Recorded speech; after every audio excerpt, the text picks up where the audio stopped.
Surat police zone 1 માં આવતા વિસ્તારમાં નવા કાયદા અંગે જાગૃતિ લાવવા લોકોને સમજ આપી હતી। 3 નવા ફોજદારી કાયદા અમલમાં આવ્યા છે। ભારતીય ન્યાય સંહિતા, ભારતીય નાગરિક સુરક્ષા સંહિતા અને ભારતીય સાક્ષ્ય અધિનિયમ, ભારતીય દંડ સંહિતા 1860, ક્રિમિનલ પ્રોસિજર કોડ 1973 અને ભારતીય પુરાવા અધિનિયમ અનુક્રમે 1872 ની જગ્યા લીધી છે। હાલ દેશમાં નવા કાયદા અંગે જાગૃતિ લાવવા પોલીસ દ્વારા લોકોને સમજ આપવામાં આવી રહી છે। ખાસ કરીને નવા કાયદા અંગે જાગૃતિ કાર્યક્રમ શૈક્ષણિક સંસ્થાઓમાં વિદ્યાર્થીઓને આપવામાં આવી રહ્યો છે।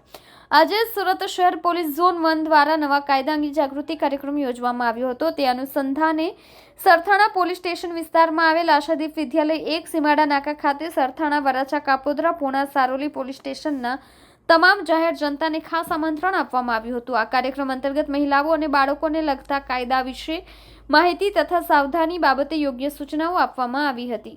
આ કાર્યક્રમમાં અતિથિ વિશેષ સુરત શહેરના ખાસ પોલીસ કમિશનર સેક્ટર 1 ના વાબાંગ જમીર તેમજ ઝોન 1 ડીસીપી ભક્તિ બા ડાભી તેમજ ડિવિઝન એસીબી અને ચાર્જમાં બી ડિવિઝન એસીપી વિપુલ પટેલ સાથે તમામ પોલીસ સ્ટેશનના પીઆઈ હાજર રહ્યા હતા।